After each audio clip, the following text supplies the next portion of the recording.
Hi everyone, Steve here. Welcome to our latest edition of our Coffee Conversations series. Today, really happy to be joined by Rebecca Oelkers. Rebecca is the CEO of the Brisbane Housing Corporation. Welcome, Rebecca. Really good to have you here. Yeah, lovely to be here. Thank you. Pleasure. So as we discussed a little earlier, this is about having a chat over a coffee, although it's a virtual coffee reflecting the kind of unique times that we find ourselves in. Can I ask you what your drink of choice is, your coffee of choice, and what you've got today? Well, I have a very special coffee that's actually tea. So it's a very beautiful tea, and it's in my special cup. And I nearly forgot to go and get one, but I'm glad I remembered because this is going to make it all the more casual and fun. Excellent. And I'm having my regular kind of staple is a double shot latte. That's the thing that kind of gets me started most mornings, and it's from the Hideout, a good little coffee place downstairs in our building if you're in the vicinity. An excellent coffee. So again, Rebecca, thanks so much for joining us today. Perhaps before we get started, if you could tell us a little bit about yourself and your background.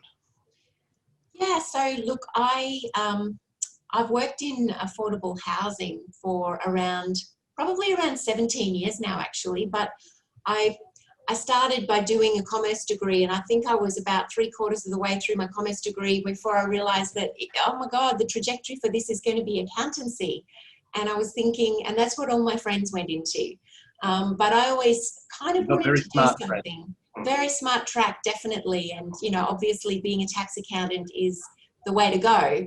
But I always just sort of wanted to do something that was, I suppose, helping people, got a pretty social justice bent to me. So I've done a number of things. I've worked in a disability organisation. That's what I did straight out of uni. And then I actually worked for the Wesley Hospital for a period of time in continuous improvement and quality and customer service and teaching people within the hospital about that. But then I really just fell into social and affordable housing, and it was such a lucky coincidence because I absolutely 100% love it. And I think it's because of that fact that housing is such a bedrock for people. And so I've worked in this field now, as I say, probably for about 17 years, 14 years in my current company, which is Brisbane Housing Company. But I'm just it really floats my boat to help people and to make sure that we've got housing for people. So I think I'm pretty lucky, actually, because I get to do something that I really love every day and I feel really, really strongly and passionately about. So I'm pretty darn lucky, actually. That's fantastic. And that's a very good segue. Maybe if you could tell us a little bit about your work at Brisbane Housing Company and Brisbane Housing Company itself and its goals and objectives. Sure. So like BHC, it's actually called BHC. We used to get confused with Brisbane Housing Commission, which we are not. So we call ourselves BHC, but the acronym is for Brisbane Housing Company. We build affordable housing right across Brisbane. So we've actually developed around 2,000 units of accommodation across Brisbane. And we build those in all sorts of really, really key locations. So we'll do them within 5 or 10 k's of the city, close to public transport, close to jobs, close to educational opportunities, all of that kind of thing.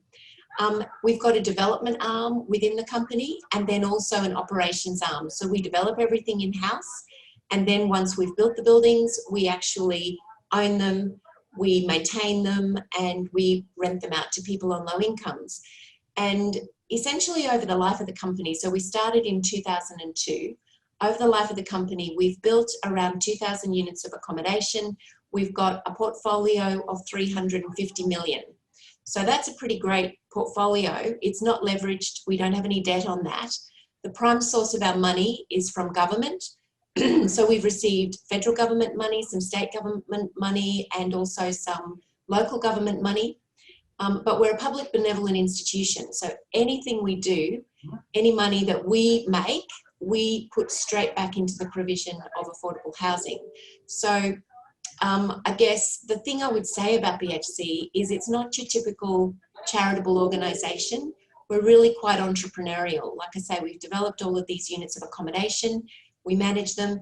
We've recently set up a real estate agency called Elevate Residential, which is just a for-profit real estate agency.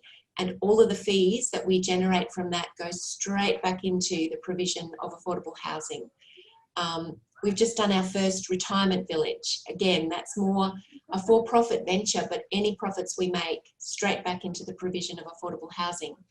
And at the end of the day, like, I mean, that sounds really great that we've done 2,000 units, but it's an absolute drop in the bucket. You know, it's such a small amount compared to what the need is. So, you know, I'm really driven to do more and more and more of it, because even though we've done a lot and, you know, 350 million, that's great, it's tiny in comparison to the actual need.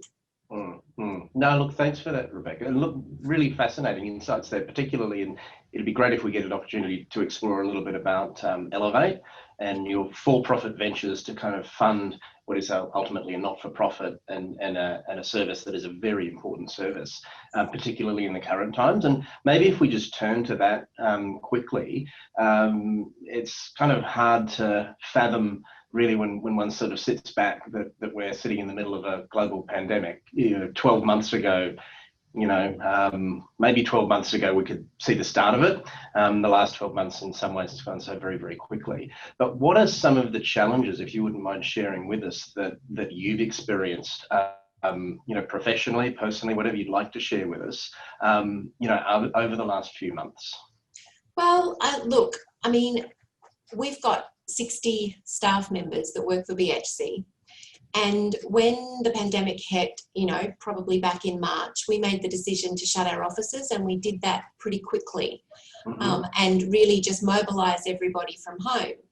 So we did it sort of kind of early, so that if we needed to do it or if it was mandated, we would be ready, because it wasn't something that we'd done before. You know, it's very much an office-based thing, and we have housing managers that go out to our properties, and we have tenants that come into our buildings. So making that adjustment from working in an office environment to working at home was actually a pretty big one.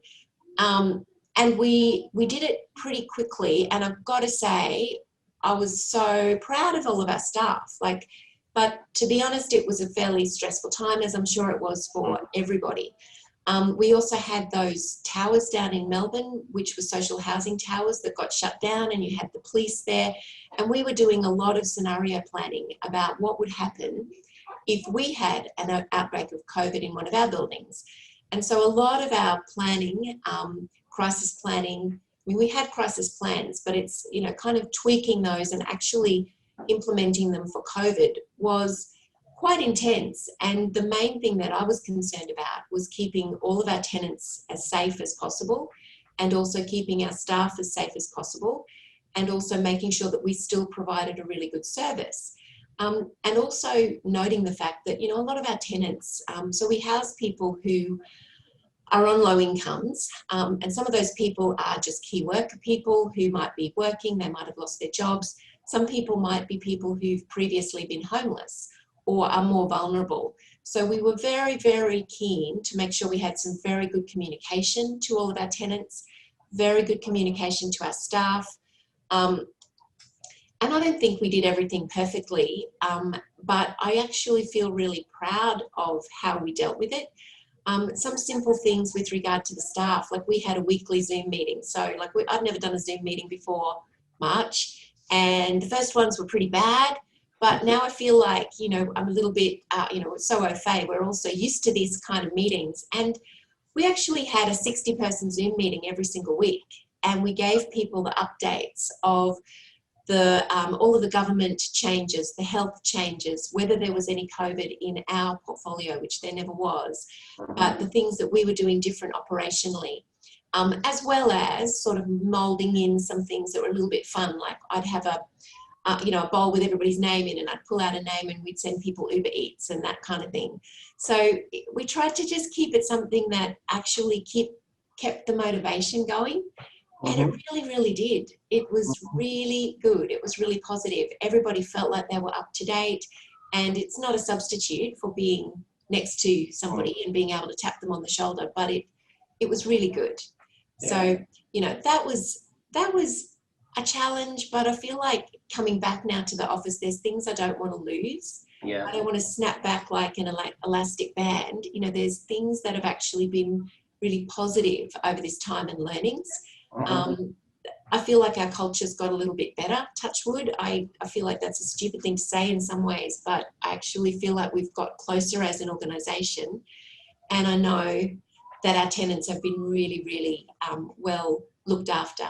One thing that we actually did, which I felt really proud of, we set up this group called Resident Connect, and it was basically a full service to tenants. So if you had a tenant that had any issues paying their rent whatsoever, they could get in touch with us and we would negotiate with them, just understand, but a special team to actually do that in addition to the housing managers. And we had a lot of people across the portfolio, particularly before JobKeeper and JobSeeker kicked in, that were really concerned about it. But, that was a terrific initiative. And for me personally, I mean, I've just got a lot more grey hairs. So, that's all. Yeah, I think I can relate to that as well. Not that you can tell, but I'm sure there are actually some grey hairs there. You just can't actually see them. I see them. Thanks for that. And you kind of moved into some of the positives, and it's really interesting because a number of conversations I've had with people, and I think it shows the human spirit and the resilience of human beings as well, and that times of adversity can also create some really great outcomes. And what's said frequently is we have to resist returning to what used to be. And in fact, we probably won't be able to return to what used to be because of the experience that we've had to go through. So I'd be interested to explore maybe a little more some of the positive outcomes and the opportunities that perhaps you've identified, you've seen during these times that you think, we can, that can be grabbed hold of and taken forward as well. I think the human element, the fact that people have cared so much for other people and have actually just looked out more for other people and been a little bit more aware of the experience of other people. And certainly within our workplace, I was talking to people about just, this is not easy for everybody. This is not easy for people working from home. This is not easy for our tenants being locked down in the way, that they may have been. And, up here in Queensland, it's been much, much easier and much better, than it has been for people in Melbourne, for instance, where, I just can't even imagine how difficult that must have been.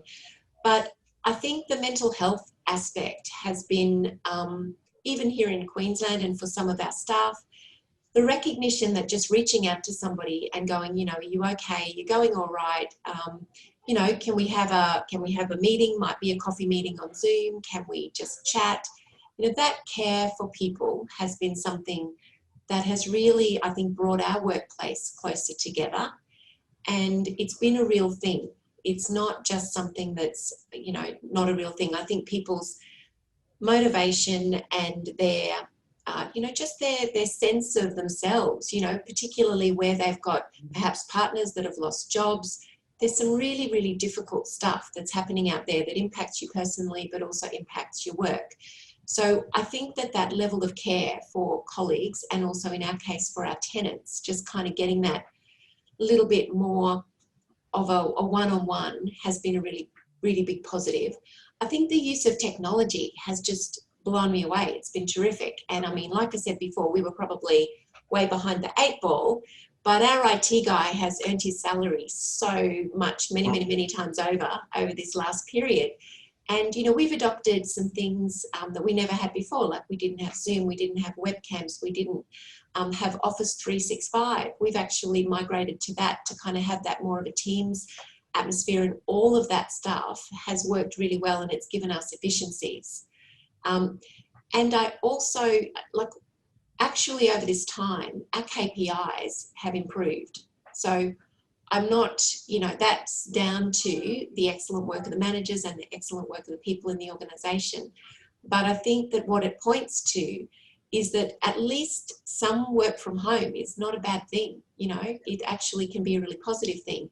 And one of the things that I'm looking to, as we move forward, so we've only just moved back into the office. So I know that's a lot later than most, but we've actually moved premises as well. So this is my new office here that I'm in. But we we kind of think over the next period of time between October and December, we're going to try to get really, really good at the hybrid meetings. So not just a pure Zoom meeting, but a meeting where you've got people in an office, but also people on a screen, and making that positive for the people who are on the screen. So it's not just like a fly on the wall kind of watching a meeting happening. It's a legitimate way of doing it. So that's probably stuff that other organisations have got down pat. We don't, but we're trying to really get there. Yeah, no, that's fantastic, Rebecca, and it's always nice to finish on a positive note. So look, once again, thank you so much for joining us and sharing your story and the story of BHC as well. Really looking forward to seeing how things develop, particularly with your initiatives such as Elevate as well. So thanks again. For everyone out there listening, thanks once again for joining us, and look forward to seeing you again next time. And certainly there's some great insights that Rebecca shared. I'm sure if anyone has heard anything that they're particularly interested in, you'd be very happy to connect and share as well. So Rebecca, thanks once again, and have a fantastic day. Thanks, Steve. See you. Bye.